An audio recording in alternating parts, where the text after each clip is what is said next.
Hidden within the documented horrors of the Holocaust existed an even darker layer: elaborate mind games designed to destroy the human spirit in ways more lasting than physical torture. These weren't random acts of sadism. They were calculated psychological weapons that turned survival itself into a form of torment. Today, we uncover the terrifying games Nazi guards played with prisoners, games that reveal how ordinary people became architects of extraordinary evil. When Heinrich Himmler visited concentration camps, he often remarked on the importance of maintaining what he called psychological distance between guards and prisoners. This wasn't just about preventing sympathy. It was about creating an environment where increasingly horrific acts would seem not just acceptable, but necessary. The transformation of guards into tormentors didn't happen overnight. It began with small compromises, minor cruelties that gradually escalated. Former guard testimonies reveal a deliberate process of desensitization,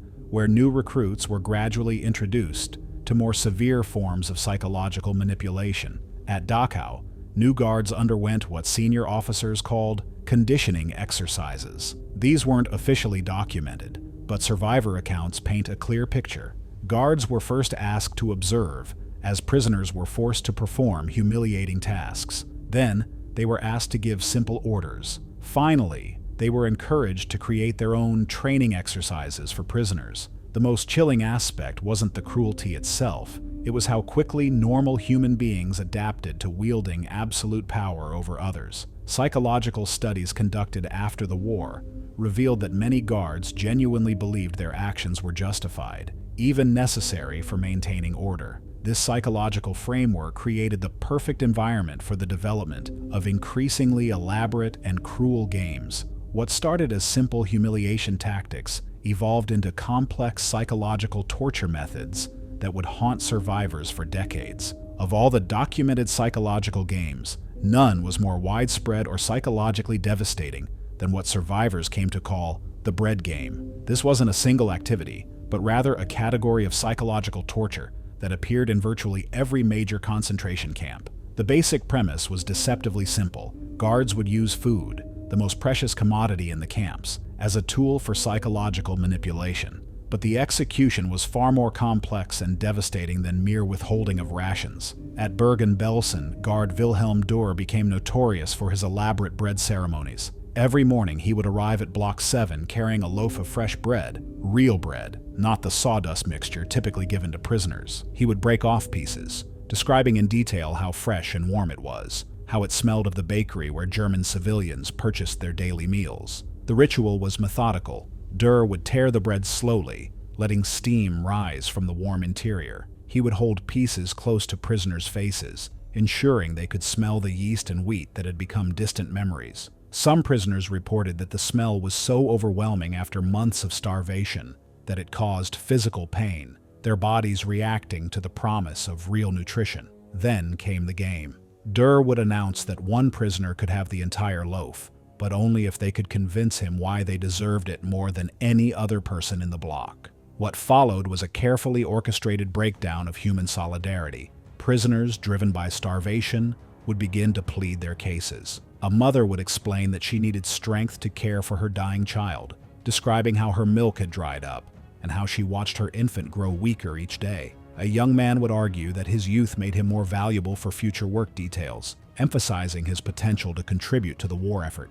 An elderly professor would offer to share knowledge if fed, promising to teach useful skills to other prisoners. The psychological manipulation went deeper. Durr would ask follow-up questions designed to force prisoners to elaborate on their suffering or diminish others. He might ask the mother why her life was worth more than the childless woman beside her. He would question the young man about whether his survival justified an older person's death. He would demand that the professor prove his knowledge by reciting complex information while weakened by hunger. But Durr's game had a twist that made it particularly cruel. After listening to dozens of desperate pleas, he would often choose the person who remained silent, claiming that their refusal to compete showed either admirable dignity or dangerous defiance. Sometimes he would give the bread to his chosen prisoner. Other times he would break it into crumbs and scatter it in the mud, declaring that no one deserved it after witnessing such displays of selfishness. The variations were endless and unpredictable. On some days, Durr would announce that the bread would go to whoever could tell him the most heartbreaking story. Other days, he wanted the most optimistic story, forcing prisoners to manufacture hope they didn't feel. Sometimes he would declare that only prisoners who could prove their usefulness to the Reich deserved food, forcing people to collaborate verbally with their oppressors. The psychological impact was devastating and long-lasting. Survivors reported that these bread games created fractures within prisoner communities that never fully healed. People who had shared their meager rations with friends found themselves competing against those same friends for survival. Mothers found themselves arguing against other mothers, intellectuals against laborers, the young against the old. What made these games particularly insidious was how they transformed basic human needs into weapons against human connection. Hunger became a tool for isolation. The instinct for survival became a source of shame. The games didn't just cause physical suffering, they systematically destroyed the social bonds that helped prisoners maintain their humanity. Even after liberation, survivors of the bread games reported lasting psychological effects. Many struggled with guilt over things they had said or done during these desperate moments. Others developed anxiety around food that persisted for decades, unable to eat without remembering the shame of begging for bread. The games had turned one of life's most basic needs into a trigger for trauma. Perhaps even more terrifying than the bread games were the selection games,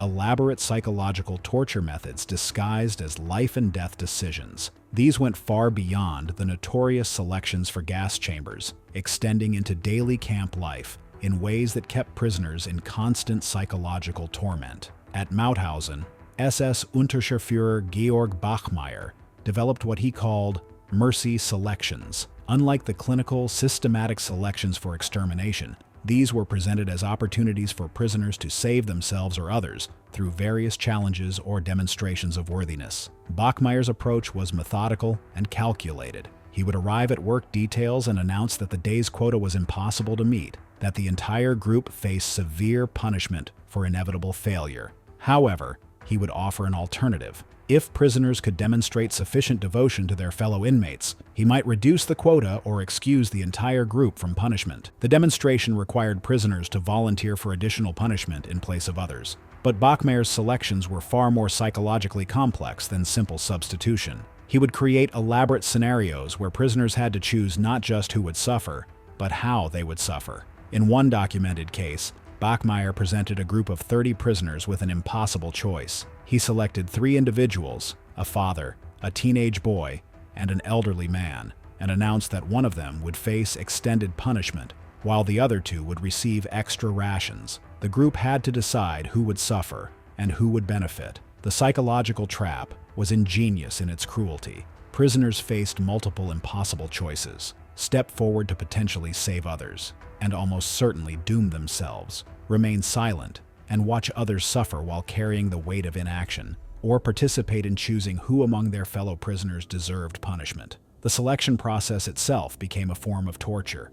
Bachmeier would give prisoners time to debate among themselves, watching as desperation drove them to make arguments they would never have considered in normal circumstances. He would ask questions designed to force prisoners to evaluate each other's worth. Who was stronger? Who had more to contribute? Who had family waiting for them after the war? What made these games particularly devastating was their unpredictability. Sometimes Bachmeier would follow through on his promises, reducing punishments for groups where someone volunteered for extra suffering. Other times, he would punish both the volunteer and the group they tried to save, claiming that the gesture proved the entire group was contaminated with weakness. The selection games had variations that revealed Bachmeier's understanding of human psychology. Sometimes he would require prisoners to write down their choices, forcing them to physically document their decisions about others' fates. Other times he would make the selections public spectacles, requiring prisoners from other work details to watch and learn from the proceedings. One of the most psychologically devastating variations involved family members. When Bachmeier identified relatives among prisoners, he would create scenarios where family members had to choose each other's fates. Parents were forced to decide which child would receive better treatment. Spouses had to determine which partner would face additional hardship. Siblings found themselves arguing for each other's survival, while simultaneously competing for better conditions. Former prisoner Franz Stenzer, who survived Mauthausen, later described the psychological aftermath of these selection games. He spoke of how they created a paralyzing fear of making any decision at all, since any choice could lead to catastrophic consequences not just for oneself, but for others. The games transformed decision-making itself into a source of trauma. The long-term psychological impact was profound. Survivors reported that the selection games left them with persistent anxiety about making choices that affected others, even in normal civilian life after liberation. Many struggled with leadership roles or decision-making positions, haunted by memories of impossible choices made under extreme duress. The games had weaponized the basic human capacity for moral reasoning,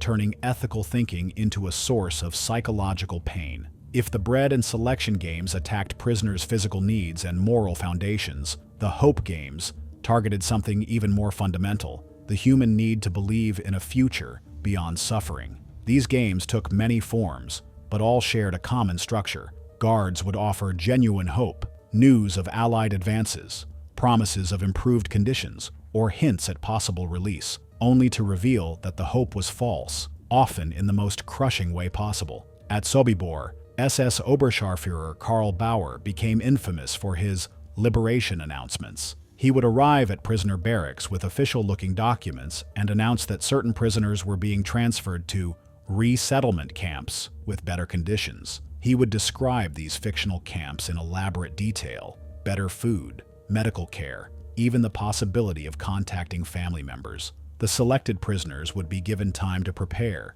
to say goodbye to friends, to experience what many described as the first genuine hope they had felt in months or years. They were allowed to pack their few possessions and were even given slightly better meals before their transfer. The cruel reality was that these prisoners were simply being moved to different parts of the same camp, or to other camps with identical or worse conditions. But the psychological damage was immense. Not only did the transferred prisoners experience crushing disappointment, but those left behind lived in constant uncertainty about whether future announcements might be real. The Hope Games were particularly devastating because they attacked the one thing that helped many prisoners survive: the ability to imagine a future beyond their current suffering. By repeatedly raising and crushing hope, guards didn't just cause disappointment, they systematically destroyed prisoners' capacity for optimism. Among the most psychologically sophisticated games were those that exploited family bonds and emotional connections between prisoners. Guards quickly learned that attacking these relationships could cause psychological damage that lasted far longer than physical pain. At Auschwitz, guard Stefan Boretsky developed elaborate scenarios that forced family members to make impossible choices regarding each other's welfare. These weren't the documented selections for gas chambers, but daily psychological manipulations that kept families in constant emotional turmoil. Boretsky's family games were particularly insidious because they exploited the strongest human bonds: the connections between parents and children, husbands and wives, siblings who had somehow managed to stay together through the horrors of deportation and imprisonment. The guard would identify families or close friends among prisoners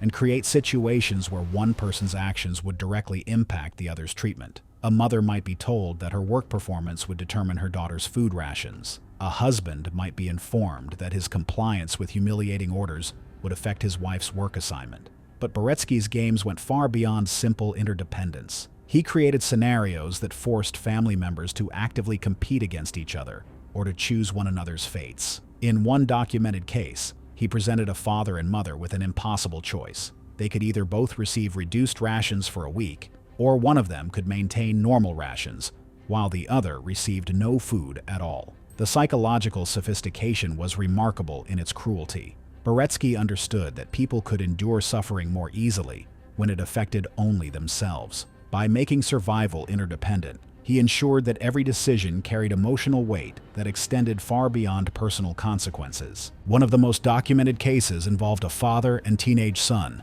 who were forced to compete in physical challenges, with the loser facing reduced rations for a week. The father, weakened by months of poor nutrition, couldn't match his son's performance, but Boretsky had designed the challenge to be unwinnable for both participants. The competition itself was psychologically devastating. The father had to choose between letting his son win, which meant accepting his own weakness and potential starvation, or competing seriously against his child. The son faced the impossible position of either holding back to protect his father or performing at his best, and watching his parents suffer the consequences. After the son's inevitable victory, Boretsky introduced another twist. He announced that winners who showed insufficient compassion for their defeated family members would also face punishment. The son was then forced to publicly express remorse for his father's failure, creating additional layers of humiliation and psychological complexity. The family games extended beyond immediate relatives to close friendships and emotional bonds formed within the camps.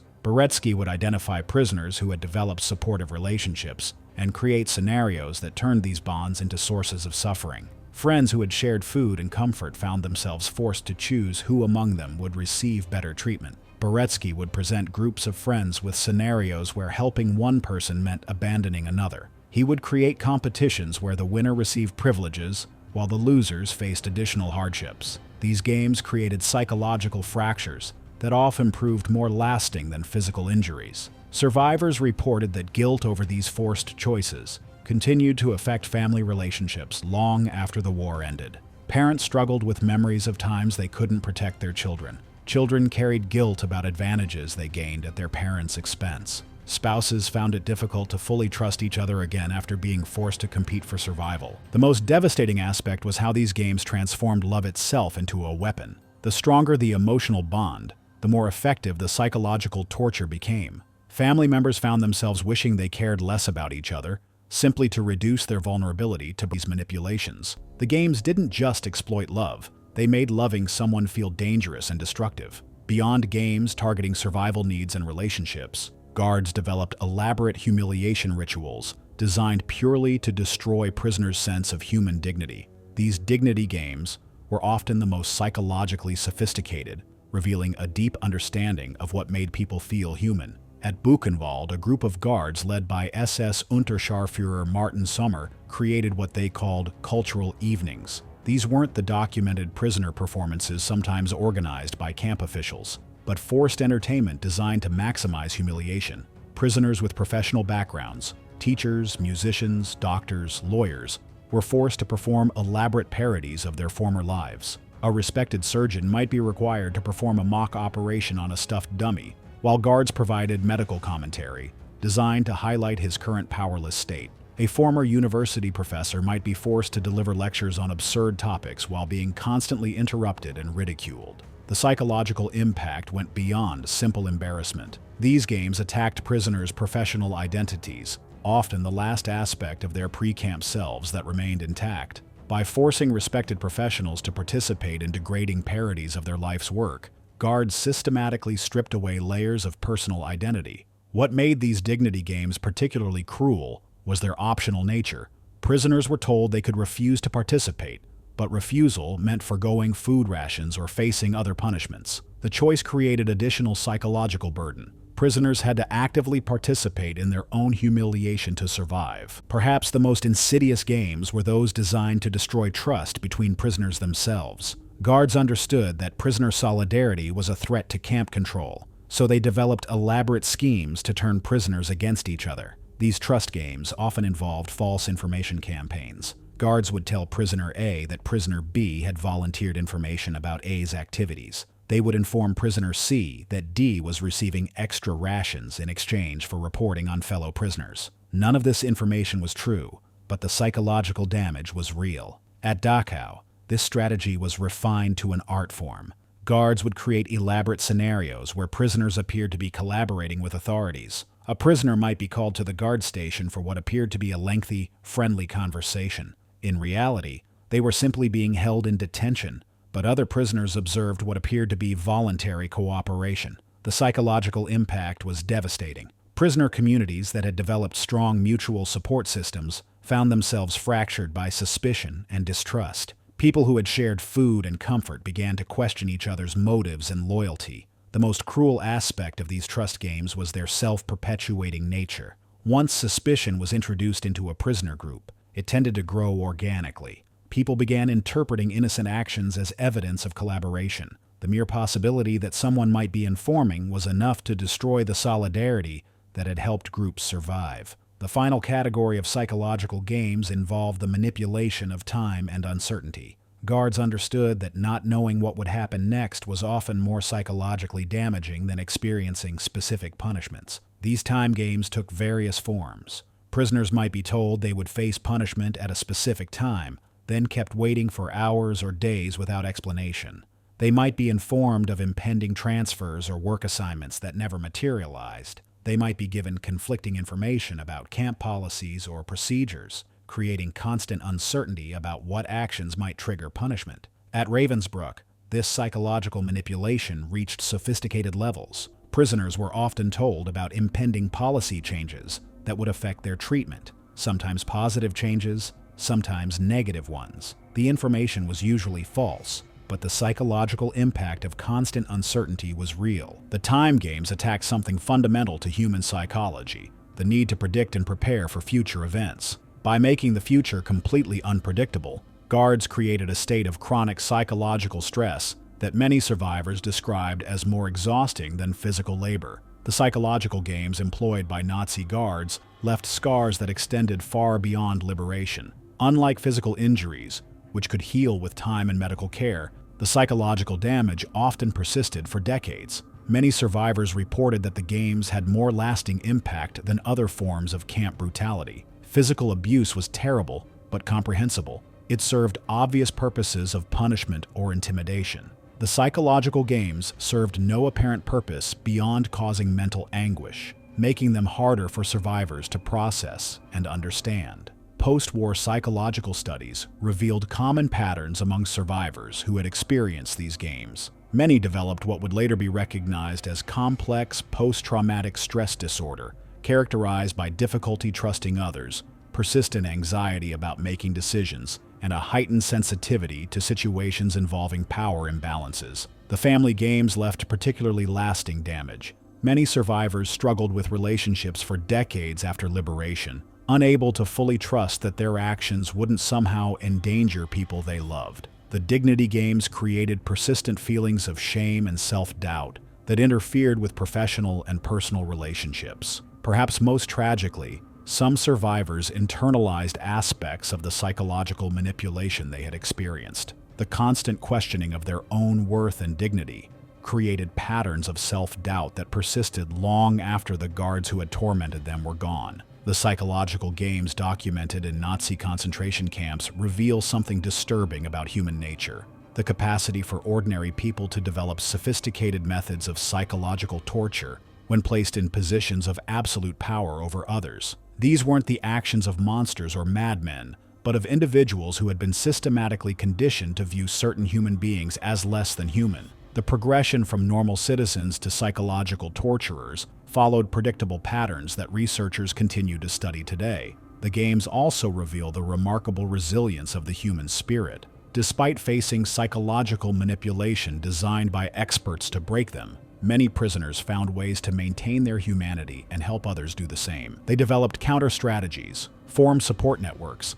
and created meaning even in the midst of designed meaninglessness. Understanding these psychological games serves multiple purposes. It helps us comprehend the full scope of Nazi crimes, honoring the experiences of survivors by acknowledging all forms of suffering they endured. It also provides insight into how ordinary people can become perpetrators of extraordinary evil, serving as a warning about the dangers of unchecked power and systematic dehumanization. The psychological games played by Nazi guards represent one of history's most systematic attempts to destroy human dignity through calculated mental torture. They were not random acts of cruelty, but sophisticated psychological weapons designed to break the human spirit in ways that would last long after physical wounds had healed. These games reveal the depths to which human beings can sink when they cease to see others as fellow human beings. They show us how power without accountability can corrupt even ordinary people, turning them into instruments of unimaginable cruelty. But they also reveal something else: the extraordinary resilience of the human spirit. Despite facing psychological manipulation designed by experts to destroy them, many survivors not only endured, but found ways to help others endure. They maintained their humanity in the face of systematic attempts to strip it away. Today, as we face new challenges to human dignity and rights around the world, these historical lessons remain relevant. They remind us that evil rarely announces itself with obvious brutality. It often begins with small compromises, minor dehumanizations, and the gradual erosion of empathy. The survivors who lived through these psychological games and found the courage to share their experiences have given us an invaluable gift, the knowledge needed to recognize and resist such evil when it emerges again. Their stories serve as both warning and inspiration, a reminder of humanity's capacity for both terrible cruelty and remarkable resilience. We must never forget these games, not to dwell in darkness, but to ensure that such calculated cruelty never again finds fertile ground in human society. The price of freedom and dignity is eternal vigilance, and the courage to act when we see our fellow human beings reduced to pawns in someone else's cruel game. If you enjoyed this video, please like and subscribe to our channel so you never miss out on more history documentaries.